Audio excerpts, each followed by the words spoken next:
Welcome to Pindar Poetry. We hope you learned something new.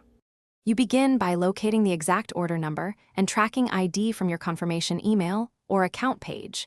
This is critical because partial numbers create errors.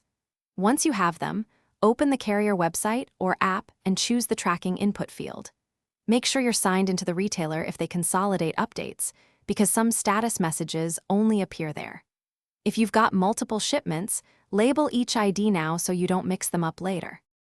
Next, focus on interpreting the status updates. Look for terms like in transit, exception, out for delivery, or delivered, and read the exact location and timestamp. Once done, compare location hops to understand routing and realistic estimated delivery times rather than optimistic ETA. If the carrier provides a map or delivery window, use it to plan when someone can accept the package. Make sure to refresh periodically. Short delays often resolve within a few hours.